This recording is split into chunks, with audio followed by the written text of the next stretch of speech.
5 ways British and American families are very different. So this is from Lawrence of Lost in the Pond. I'm trying to think how the family can be different because, I mean, ultimately it's still going to be, 2 adults or 1 adult, children. Like, how is the family dynamic going to be different between the US and the UK? America has a bigger population, it has more households in general, so this makes sense.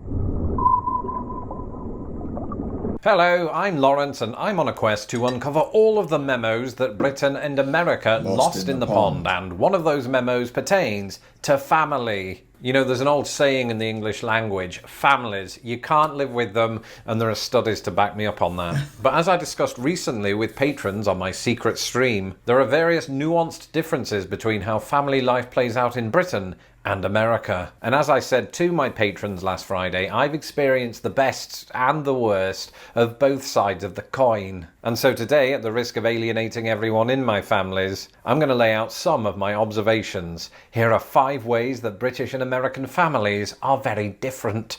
Let's go. I'm not sure if it's because I'd already seen the extra large size of America's roads and cars and land and grocery stores and everything, but my initial impression was that American family sizes were bigger than those of Britain. And, if you don't believe me, watch the 1990 documentary Home Alone. Yeah, the McAllisters. They, had 11 kids or something like that. It just felt like my wife's relatives were coming from all angles, not in attack formation, it's not the 18th century, but their great numbers instilled in me this kind of belief that American households were on average made up of more people than your British equivalents. But was there any truth to this matter? It's not that British families don't have multiple children. I myself have 2 siblings. Well, it turns out there is no ignoring the facts. Over the last 10 years, the average number of person per UK household was between 2.3 and 2.4. In that same time period, the average number of people in an American household has roughly floated between 2.5 and 2.6 people. Okay, so it's pretty much the same, to be honest with you. It's pretty much the same. I've heard that, is it true that birth rates are on the decline? Like, people are having less kids than before? If it is true, mate, that's probably not good for the future, is it? Like, who's going to, do all the jobs and stuff? So that means that on average, American households have about 1/5 of a person more than British households, which is about the size of a leg. What's going on, America? Well, one thing that I've noticed that might accommodate this slight increase in family size is the relatively large size of American houses, which, as I pointed out in a video 2 years ago, are just bigger, which, might account for these. That's a good point. Like, having a bigger house, for sure, is a big reason for, potentially having a bigger family, because there's more space for the family to live in. Like, houses here, even being able to buy a house in England now is just out of reach for so many young people. So if you can't even get on the housing ladder, a lot of people I guess would be discouraged from having more kids. My family might not be typical, but when I was growing up in Britain, we had parties at our house for 2 occasions, and those 2 occasions were Christmas and birthdays. For Christmas, it would just be a small gathering of humans that could fit inside our English living room. And for birthdays, and we're particularly talking about childhood birthdays, it would usually be about 6 kids, one of whom was inevitably thrown out for disruptive behaviour, forcing the other 5 to go on without me. And they'd all play Pass the Parcel, which is a game that I don't hear too many Americans talking about, come to think of it. And that was about it. Yeah, do you guys play Pass the Parcel? It's the game where you wrap something up in several layers of wrapping paper, and you pass it, and each person tears off a layer, and the person who tears off the last layer gets to keep the thing. Do you guys play that? For me. But in America, families will house huge parties for all manner of occasions. So 25 people will show up to Christmas meals, Thanksgiving meals, 4th of July stuff, birthdays, graduation open house parties. I did 3 of those in my first year, and I still don't know who those people are. And the one that really stands out for me personally is the welcome party that I was given. When I came to Indiana in 2007, I was just visiting, and I thought I'll meet the mum and the dad for the second time, I'll meet the brother brother and sister, maybe pet a dog or two. No, I got the whole works, as they say. There were aunts and uncles and granddads and grandmothers and cousins of cousins. And I know what you're thinking. Ooh, Lawrence, you're an introvert. That must have been hell. But here's the thing. One of the most challenging things about being an introvert is initiating the conversation. And because I couldn't get a word in edgeways, I didn't have to go through that. So everyone's a winner. Yeah, for me, I love the whole big family get-together thing, the socialness of it. Like, I think it's great. It would be cooler if British culture embraced more of that. I think it is done here, to be fair, but maybe on a slightly less often or smaller scale. Maybe because British families maybe aren't quite as big, maybe. A moment ago, I touched upon graduation open house parties. What I didn't mention is that we do have graduation parties in the UK. It's just that the word graduation usually refers only to the commencement of university/college. Whereas in America, it seems like families will hold a graduation party for various levels of the educational pyramid. So I've celebrated everything from a distant cousin's graduation from elementary school all the way through to university. Really? Yeah, graduation here is strictly like finishing uni, like strictly, or maybe like sixth form / college. And by college, I mean the 2 years that you do prior to going to university.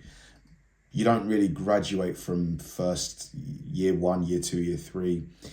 No, they don't really do that here.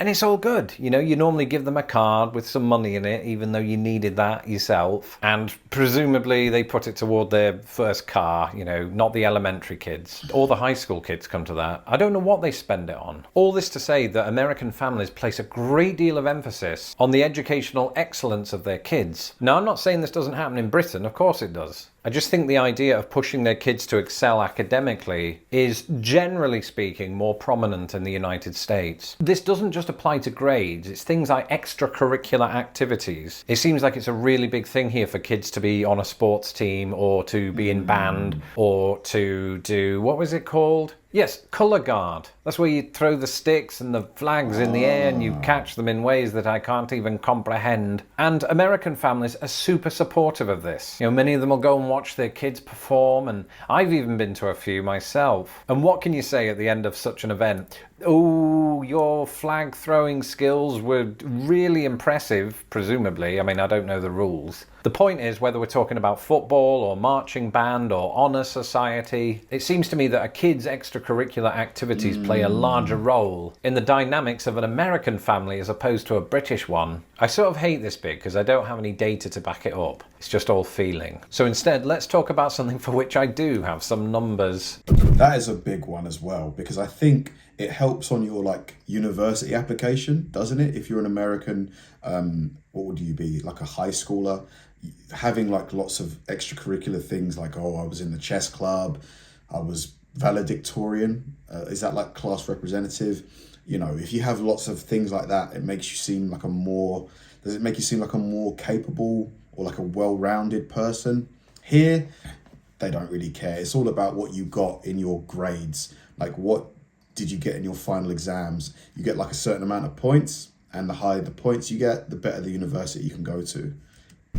One of my patrons, Jeff, asked me about multi-generational households. What's a multi-generational household, Lawrence? Well, typically speaking, it's a household in which 3 or more generations of family members live together. So it might be some grandparents, parents, and kids. So an example of this would be Charlie Bucket's house in Charlie and the Chocolate Factory. He lives with his mum and 4 grandparents who, frankly, aren't pulling their weight. But in each country, what percentage of households have this kind of multi-generational makeup? Well, in Britain, the Office for National Statistics suggests that 419,000 households are considered multi-generational, and as a percentage of all the households in Britain, those account for about 1.5%. So not a lot really.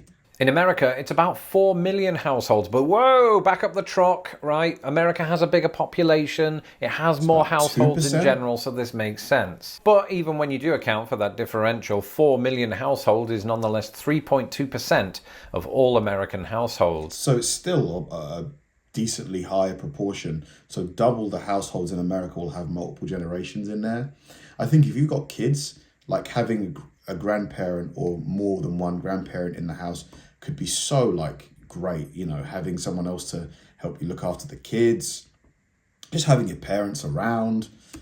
So the answer to your question, Jeff, is that it appears that American households are twice as likely to be multi-generational.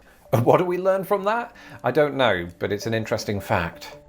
Family And then there's the ties. terminology, the titles that we use to describe a particular family member. And I don't just mean the word plonker.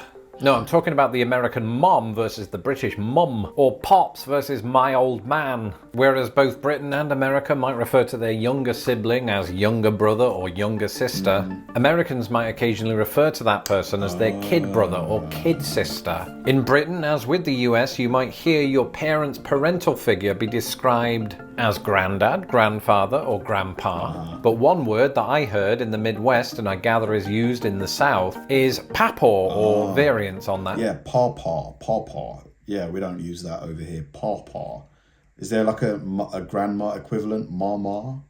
Theme. Similarly, in the UK, while we might refer to our parents' maternal figure as grandma, grandmother, nana, nan, in the US you've got one or two other phrases. You've got Grammy, like the award. You've got grandma, grandmom, grams, and presumably in cahoots with papaw, you have mamaw. And that is it for this episode. Let me know in the comments below if... Very interesting. It does seem like largely the similarities are more than the differences, but I think the multi-generational household one is is definitely a key difference. I think over time you'll probably, actually I was going to say you're going to see it increase in the UK, but maybe not, because the size of the house just doesn't really allow for it, because houses here are just so much smaller. If houses were bigger, or at least maybe comparable in size to America, I think, yeah, you'd see more people have their mum live with them, help them look after their kids and stuff. But yeah, like other than that, the extracurricular stuff as well. I'm trying to think, my younger cousins, they don't really belong to any sort of clubs and stuff. So that's a big difference too. Thanks for watching, guys, and I'll see you in the next one.